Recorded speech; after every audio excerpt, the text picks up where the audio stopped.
9, 8,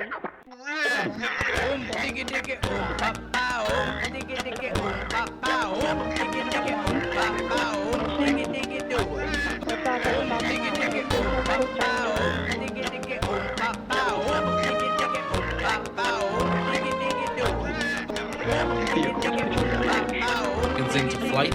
This onboard camera giving us a great look at that bright white booster now launching from Vandenberg Space Force Base in California for the very first time with 27 Starlink satellites on board. We know many of you watch using Starlink as your internet connection to watch us, so definitely let us know in the chat if you're watching via Starlink. T plus 55 seconds into flight. Coming up to that moment of max Q, let's listen for the call out.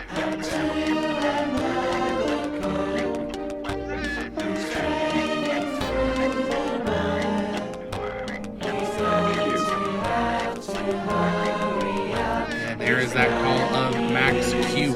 Now the next moment will be the beginning of a sequence of events in the countdown. At T plus 2 minutes, 25 seconds, Falcon 9 will experience BECO, or main engine cutoff, of those 9 Merlin 1D engines. This will be immediately followed by first and second stage separation, MVAC engine start, or SES-1. They'll then have the first stage will deploy its grid fins, and about 15 seconds after grid fin deployment, we should see the fairing deploy as well, exposing the satellites to vacuum space for the first time. Having some very interesting connection from SpaceX here this evening on their broadcast. It's jumping around, and you can see it's on their end because our overlay is still scrolling. But here we are, T plus 2 minutes into flight. Beautiful view there of the Earth and its atmosphere shrinking away. Standing by for the beginning of that sequence of event of BECO.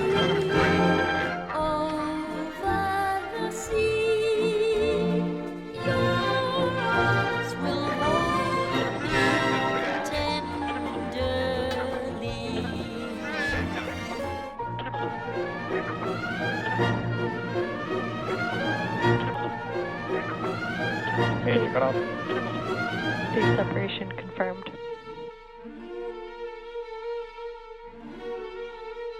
MVAC ignition.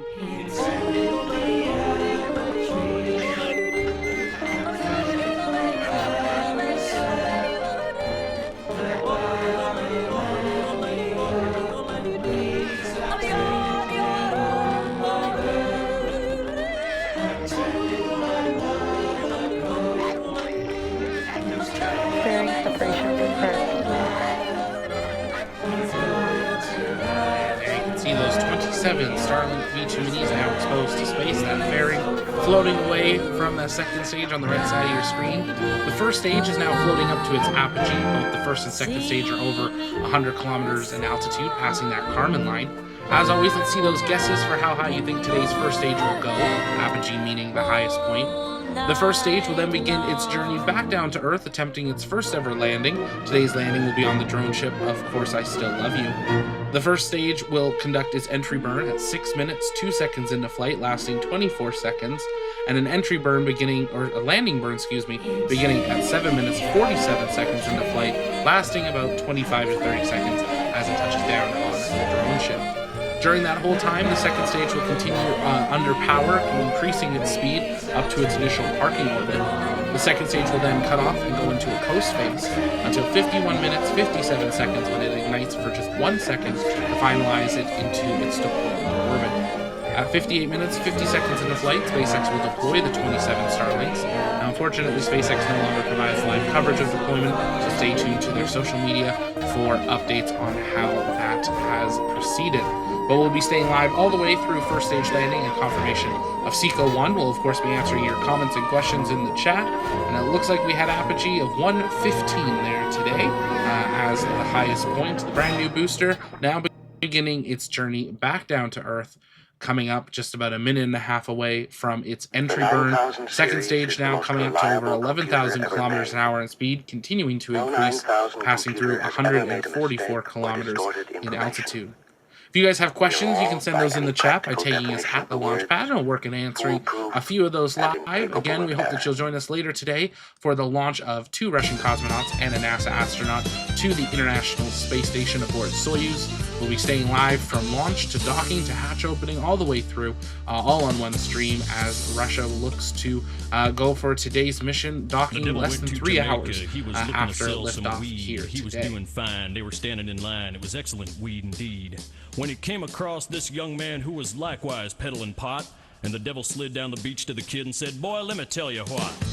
I guess you kind of figured I'm a reefer." 5 minutes, 30 seconds into flight, about 30 seconds away from the beginning of that entry burn. Now your stuff When the smells Falcon okay, 9's but this first could stage will ignite a few of its tranquilize a engines to help horse. it I'll slow it bet $1 down million and cash re-enter makes the your Earth's stash 'cause they think atmosphere. mine's This better also than yours. uses those The boy engines to said, create "My almost like name's a protective Johnny, and you shield ain't as it smoked re-enters, nothing yet. protecting the One hit of booster this grass from will the kick your ass. You superheating got yourself of a bet. re-entry. This is why Falcon 9's first stage doesn't have a re-entry heat shield or anything like we see with Starship or that we saw with the Space Shuttle or with Dragon. Stand by for entry burn. But if you can't, the devil will get your dough. Stage 1 entry burn start up.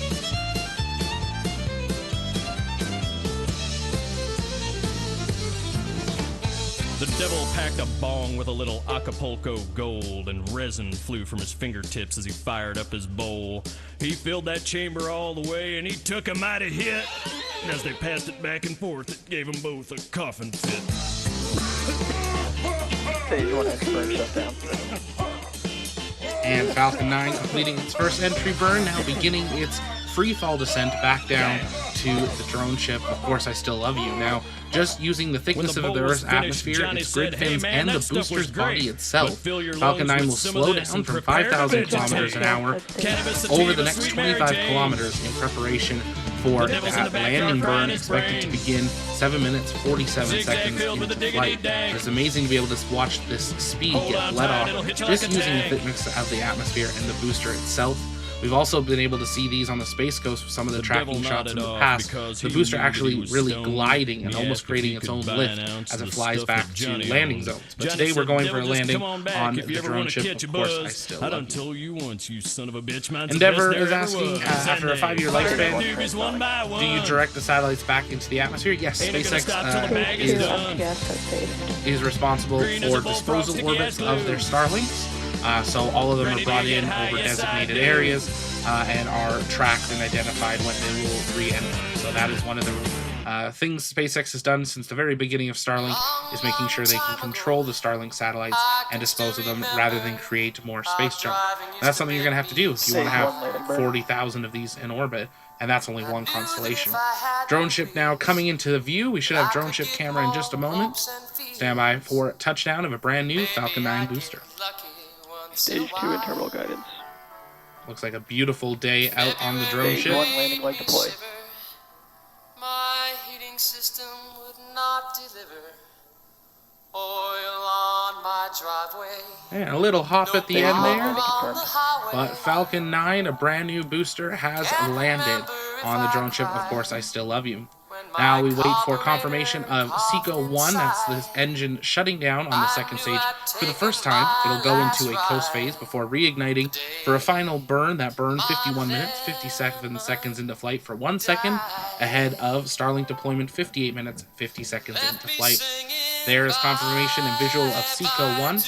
That is going to do it for our live launch coverage of SpaceX Starlink 11-11. Make sure you stay tuned to social. My tranny slipped because my linkage was fried. Then my engine threw a rod and it died. The engine threw a rod and it died. Well, it hacked and wheezed, but it got me there. And I spent a fortune on repair. Now I'm going to leave.